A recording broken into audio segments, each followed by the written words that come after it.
Այսօր առավոտյան ժամը 10-ից հակակոռուպցիոն քրեական դատարանը քննում է քննչական կոմիտեի միջնորդությունը։ Կոմիտեն պահանջում է ևս 2 ամսով երկարաձգել միլիարդատեր Սամվել Կարապետյանի կալանքը։ Այս քրեական գործը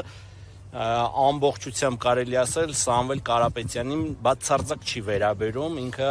շինծու ապօրինի ու անհիմն գործ է, 18 հատորից գործ է բաղկացած, բայց 18 հատորից որ էջ ասում ենք թերթեք եւ ցույց տվեք ինչ կապ ունի դա Սամվել Կարապետյանի հետ, որևէ ձևով չեն կարողանում հիմնավորել, լրիվ երրորդական, չորրորդական ինչ որ այսպես ասած ձևակերպումներ եւ հիմնավորումներ են ներկայացնում։ Իմ խորին համոզմամբ վարույթն իրականացնող մարմնի միակ հույսը նրա վրա է, որ դատարանների նկատմամբ ինչ որ ենթադրյալ ճնշումներ բանեցնել կլինի կամ չգիտեմ ինչ որ միջոցներով իրենց հաճո որոշումներ ստանան, դատարաններին եթե չբզեն, թողեն իրանք իրականացնեն արդարադատություն, վստահ եմ մենք ականատես կլինենք, որ այս գործը շատ արագ պետքա կարճվի, քանի որ որևէ ապացույց, որևէ փաստարկ, որևէ հիմնավորում Սամվել Կարապետյանի վերաբերյալ արկա չէ։ Ըստ փաստաբանների քննչականը կարծում է, որ ազատության մեջ Սամվել Կարապետյանը կխոչընդոտի գործի քննությանը եւ այդ պատճառով է ցանկանում, որ երկարաձգվի, թե երբ կավարտի դատականիստը պարզ չէ, անցած անգամ էլ այն 11 ժամ էր տևել։ Փաստաբանները նշում են, որ իրենց արգումենտները ունեն, պահանջում են այլընտրանքային խափանման միջոցներ կիրառեն, օրինակ գրավ կամ տնային կալանք, թե ինչ որոշում կկայացնի դատարանը դեռևս հստակ չէ, պարզ չէ, բայց փաստաբանները ամեն դեպքում մեծ ակնկալիք չունեն ելնելով այս անցած 5 ամիսների պատմությունից։ Սա ընդամենը քաղաքական վրեժխնդրություն է, քաղաքական օրակարգ է, քաղաքական հետապնդում է, ով ոնց կուզի, թող դա ընդունի,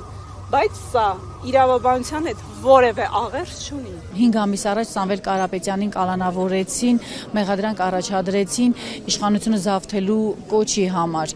Նա իր աջակցությունն էր հայտնել առաքելական եկեղեցուն, պնդել էր, որ իրենք էլ իրենց ձևով կանեն, նկատի ունենալով, ինչպես փաստաբաններն էին հետո ասում, որ իր ձևով կաջակցի եկեղեցուն։ Այս խոսքերը քննչականը համարեց հանցագործություն, քրեական գործ հարուցեց եւ հետո մեղադրանք հավելացավ եւս 2 հոդվածով տնտեսական հանցագործությամբ հարկեր տուրքեր թաքցնելու, ինչպես նաեւ փողերի ապօրինի լվացման հոդվածներով։ Ես դատական նիստում էլ այդ հայտարարությունը կատարեցի, ասեցի, եթե այսօր տվյալ միջնորդության քննարկման ընթացքում դատարանին չհաջողվի արդարադատություն իրականացնել, մենք պաշտպաններս, քանի որ միշտ կանգնած ենք մեր պաշտպանյալների կողքին, պայքարում ենք նրանց խախտված իրավունքների վերականգնմանը, մենք էլ մեր ձևով մասնակցելու ենք արդարադատության վերականգնմանը։ Հիմա դա կոչ էր, թե կոչ չէր։ Հիմա մեր ձևովը պաշտպանների որն է, բողոքարկել,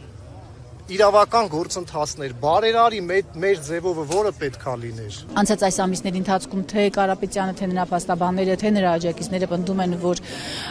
մեղադրանքը անհիմն է, քրեական հետապնդում է սա,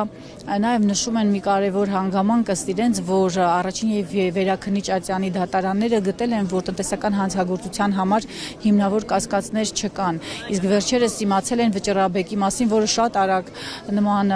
քննություն է արել եւ հակառակը հերքել է առաջին եւ վերաքննիչ Ատյանի դատարաններին եւ փաստաբանները նշում են, որ քննիչ այս հանգամանքը միջնորդության մեջ զետեղել է եւ մի կարևոր արգումենտ են բարձրացնում, որ իշխանությունը զավթելու կոչի հոդվածով Սամվել Կարապետյանը այլևս չի կարող մնալ կալանքի տակ։ Կալանքի տակ կարող է մնալ տնտեսական հանցագործության հոդվածով, ինչն էլ քննիչները փորձում են դատարանում պնդել, որպեսզի դատարանը երկարաձգի կալանքը։ Հակակոռուպցիոն քրեական դատարանում են հավաքվել Սամվել Կարապետյանի տասնյակ աջակիցներ եւ նրանց պահանջը մեկն է՝ ազատ արձակել նրան։